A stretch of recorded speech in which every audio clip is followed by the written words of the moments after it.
بسم اللہ الرحمن الرحیم۔ السلام علیکم ناظرین، آصف بریلوی کا خلوص اور محبت بھرا سلام۔ پیارے اسلامی بھائیوں، آج کی اس ویڈیو میں ہم آپ کو بتائیں گے جس گھر میں یہ 4 برے کام کیے جاتے ہیں وہاں غربت بھاگ کر آتی ہے اور کبھی بھی اس گھر میں رزق کی کشادگی نہیں ہو سکتی۔ وہ 4 کام کون سے ہیں؟ نمبر 1، آج کل گھروں کے اندر گانے چل رہے ہوتے ہیں، فلمیں چل رہی ہوتی ہیں، عورتیں موسیقی کی آواز پر کچن میں کام کر رہی ہوتی ہیں اور کہتی ہیں کہ موسیقی تو روح کی غذا ہے۔ اس بات کو بھول جاتی ہیں کہ جس گھر میں موسیقی چلتی ہے اللہ تعالیٰ ان کے لیے روزی میں تنگی پیدا کر دیتے ہیں۔ اور ناظرین، دوسرا عمل اولاد کو برا بلا کہنا۔ کچھ ماں باپ اولاد کو جلدی گالیاں دینا شروع کر دیتے ہیں یا برے الفاظ استعمال کرنا شروع کرتے ہیں یا کوسنا شروع کر دیتے ہیں، تو جو اولاد کو برے الفاظ کہیں یا کوسیں تو اللہ تعالیٰ ان کے گھر میں رزق کی تنگی پیدا کر دیتے ہیں۔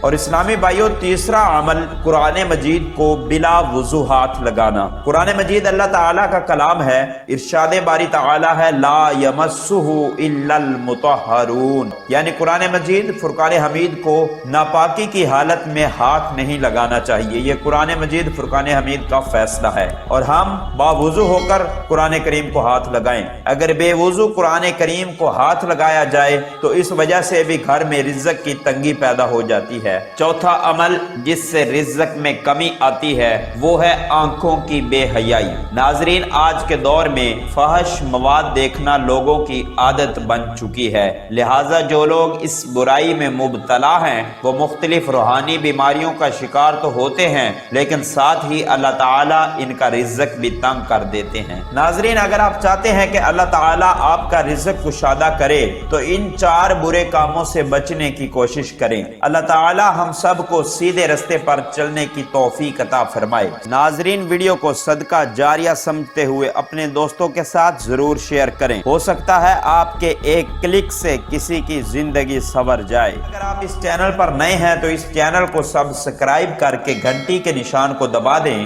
تاکہ آپ کے پاس مزید نئی ویڈیو کا نوٹیفکیشن بر وقت پہنچتا رہے، اور کمنٹس باکس میں اپنی قیمتی رائے کا ضرور اظہار کریں۔ ملتے ہیں نئی ویڈیو میں، تب تک کے لیے اللہ حافظ۔